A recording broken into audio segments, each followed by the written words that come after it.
Très bon début de journée à toutes et à tous. Bienvenue dans ce coup d'œil sur l'actualité. Le Premier ministre a prié ce dimanche avec la communauté religieuse de Foursquare. Plus de 15 000 fidèles ont prié pour la paix en Côte d'Ivoire et dans le monde. C'était au cours de la 34e convention à Mputo, dans la commune de Cocody. On voit cela avec Jean-Louis Mambo.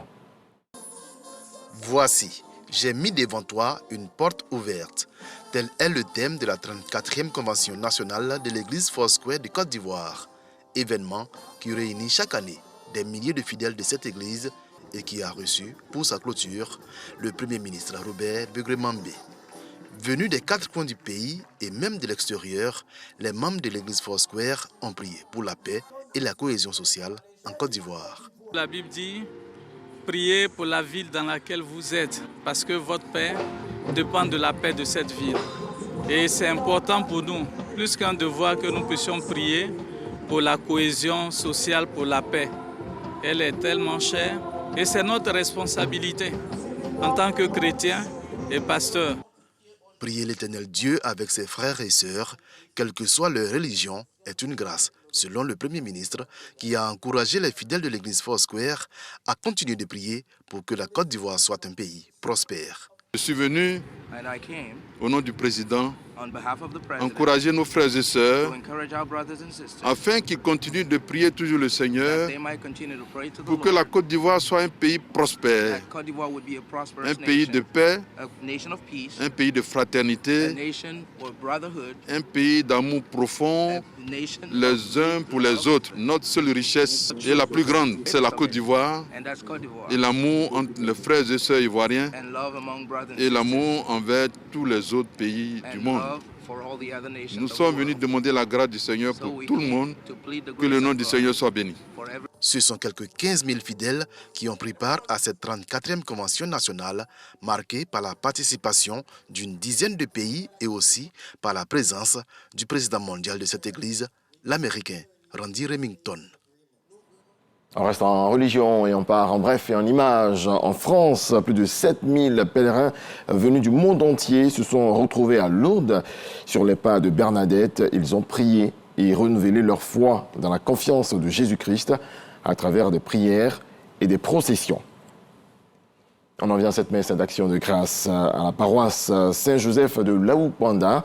Des prières en l'honneur de l'évêque de Katiola, Monseigneur Honoré Begré Dakbar, fils de la région, qui a été honoré. Le point de Jean-Marc Adjadji. L'évangélisation se poursuit dans le département de Grand Laou. Dans le village de Laou-Panda, Monseigneur Honoré Begré Dakbar, le pêcheur d'hommes pour Christ, est célébré à l'occasion d'une messe d'action de grâce.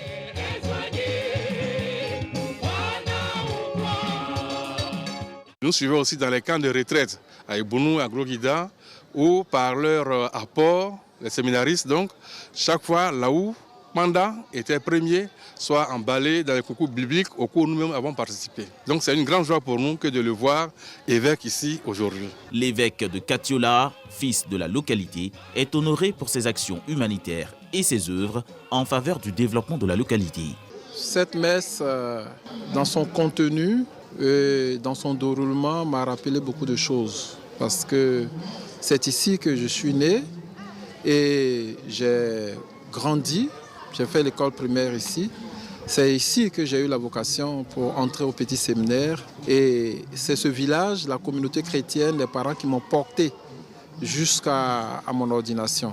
Donc pour moi, c'était très symbolique d'être là et j'ai vécu ça avec les larmes aux yeux parce que je revois la lignée des personnes qui m'ont aidé, qui aujourd'hui ne sont plus.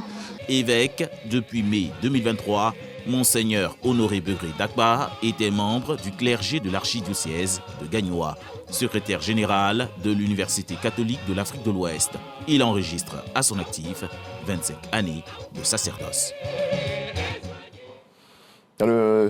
Dans le domaine de la santé, le ministre de tutelle était dans le handball, dans la commune de Dabakala pour être précis. Pierre Demba a posé la première pierre du centre de santé rural du village de Katolo, le point de Kader Sogodogo.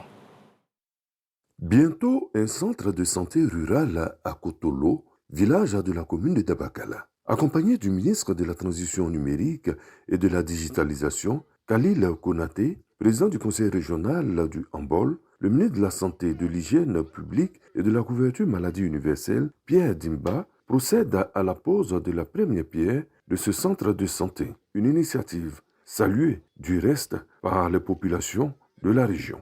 Pour le ministre de la Santé, de l'Hygiène publique et de la couverture maladie universelle, Pierre Dimba, il s'agit de contribuer au bien-être des populations, notamment celles qui sont en zone rurale. Le président Alassane Ouattara qui veut que les Ivoiriens vivent dans de meilleures conditions, qui veut le bonheur pour chaque Ivoirien, m'a demandé de venir vous dire qu'effectivement, nous allons construire un centre de santé avec une maternité et un dispensaire ici pour avoir toutes les commodités, les plateaux techniques qu'il faut, tous les services qu'il faut, mais surtout avoir le personnel pour que quand vous tombez malade, vous puissiez aller à l'hôpital. Une visite à l'hôpital général de Dabakala a permis au ministre Pierre Dimba de constater l'avancée des travaux de 2 bâtiments, l'un destiné aux hospitalisations et l'autre aux interventions chirurgicales.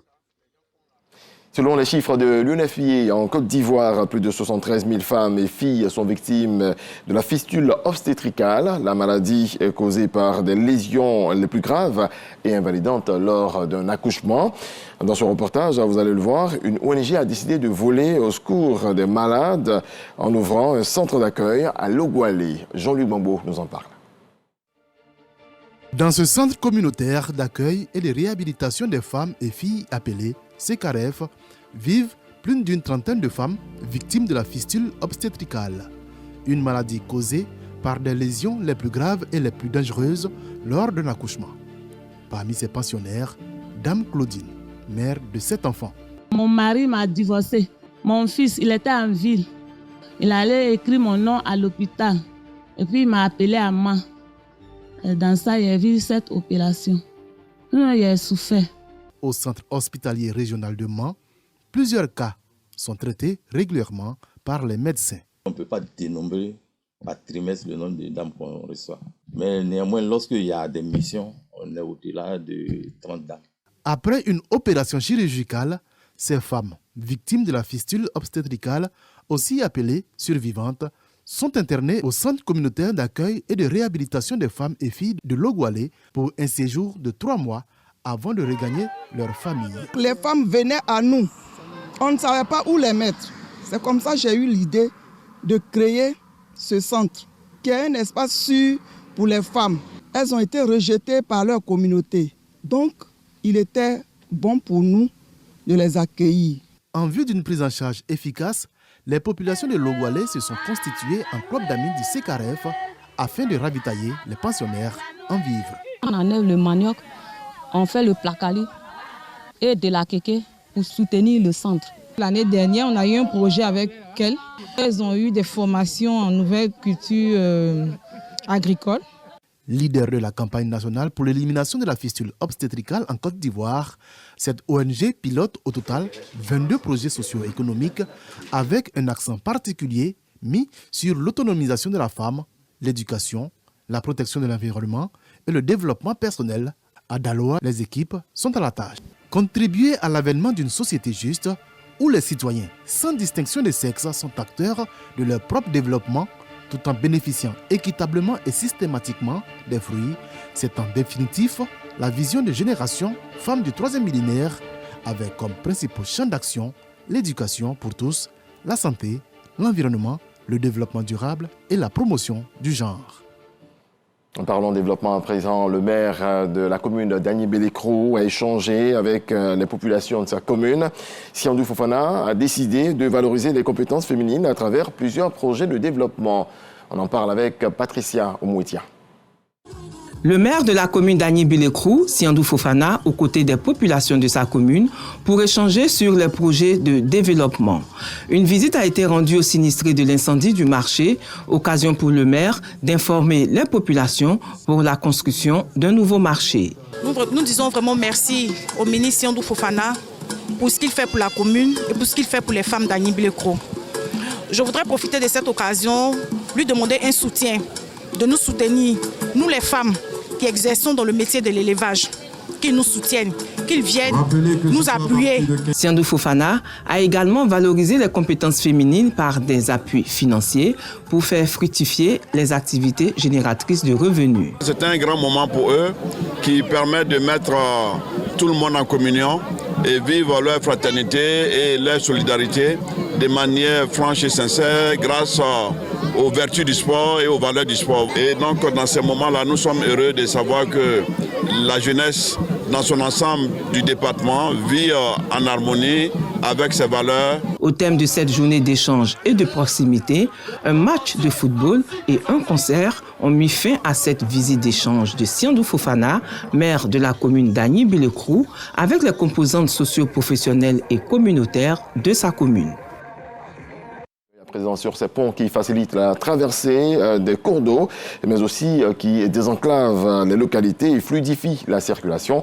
En dehors d'Abidjan, il est bon de rappeler qu'il en existe beaucoup à l'intérieur du pays. Mama Traoré, découverte. Nous sommes dimanche, pas de répit pour les ouvriers de ce chantier. L'entreprise qui les emploie a la mission de livrer un pont au-dessus du fleuve Cavali d'ici la mi-2025. Il s'agit d'un pont à poutres, à 3 travées, de longueur 114 mètres. On est à la phase de la préfabrication des poutres. On est en train de préparer le ferriage et bientôt on va commencer le collage des 4 poutres restantes. Comme on le voit, le chantier du pont du Cavali, situé à 8 km de la ville de Tous-les-Pleux, n'est pas à l'arrêt. La mission de l'agence de gestion des routes, AGERoutes, en charge du suivi du projet, rassure. Pour assurer les populations du Cavali, surtout celles même de Tous-les-Pleux, nous voudrons leur dire que les travaux sont prévus pour être achevés le 16 juin 2025. Sauf cas de force majeure. Garantir aux usagers un passage sécurisé des cours d'eau ou encore fluidifier la circulation à un endroit victime de congestion. Voici ce qui justifie la construction tous azimuts des ouvrages d'art à travers le pays par le gouvernement. Sur ces chantiers, de 2011 à maintenant, que pour le pont, nous avons fait un point et il y a environ 12 000 jeunes au total qui ont été employés sur l'ensemble de ces chantiers. On a environ 55 ponts qui ont été achevés. Nous avons environ une trentaine d'ouvrages qui sont encore en cours de construction et en Abidjan et à l'intérieur du pays. Si en plus des échangeurs achevés ou en chantier, Abidjan dispose de ses 3e, 4e et 5e ponts, l'intérieur du pays n'est pas en reste. C'est le cas à l'entrée de la ville de Guiglo. Ici, depuis quelques mois, un nouveau pont facilite la vie aux usagers. L'ancien, fermé à la circulation pour cause de vétusté, appartient désormais à l'histoire. Tous les chauffeurs de Guiglo sont contents, toutes les populations sont contentes des ponts de Guiglo. Ces ouvrages de franchissement ne sont pas seulement qu'en milieu urbain. On en trouve également en milieu rural. Nous voici à Baksémien, village situé dans la région du Worodougou en bordure du fleuve Sassandra. Pour joindre à la région du Guémon de l'autre côté de la rive, un pont vient d'être réalisé. Avant, pour prendre nos produits ici, pour atteindre la ville, c'était tout un problème. Vraiment, ce pont nous a apporté beaucoup et ça va nous apporter beaucoup encore. Situé sur l'axe Banséguéla, le pont de Baksémien accentue l'espoir des populations de voir enfin bitumer ce tronçon, un projet rêvé depuis des décennies. Dans le reste de l'actualité, c'était une icône française à la notoriété mondiale. Alain Delon nous a quittés. Celui qui souhaitait mourir sans s'en apercevoir est décédé ce dimanche. Il avait 88 ans. Regardons. Fais des trucs de quand tu étais petite. Ça sert à rien. Mais moi, j'y tiens. Alors que tout ceci est on ne peut plus normal. À 88 ans, la légende Alain Delon quitte le monde cinématographique. Acteur, réalisateur, chanteur et producteur français, il avait honoré de sa présence au dîner gala de Children of Africa en Côte d'Ivoire en 2012, aux côtés de plusieurs célébrités mondiales, d'où son passage sur le plateau du journal télévisé de la RTI. Vous êtes l'invité d'honneur de la première dame de Côte d'Ivoire, Madame Dominique Ouattara. Est-ce votre première visite? C'est ma première visite, effectivement, oui. Et vos impressions? Mes impressions, vous savez, déjà on arrive la nuit en Côte d'Ivoire et mes impressions étaient assez foudroyantes à l'aéroport, comme vous avez pu le voir. Cet enthousiasme surprend, étonne et fait plaisir. La star française avait profité de tous les instants de cet événement. Son décès choque ses fans. À 6h moins 5, qui n'est pas une heure habituelle pour prendre des nouvelles, le téléphone sonne et j'entends la voix d'Alain qui me dit j'ai un mauvais pressentiment. Il est né le 8 novembre 1935 à Sceaux, en banlieue parisienne. Ce dimanche 18 août, jour de son décès, restera à jamais gravé dans les mémoires. Voilà le commentaire d'Éric Ogoré. Merci à vous tous de votre attention. Très belle journée.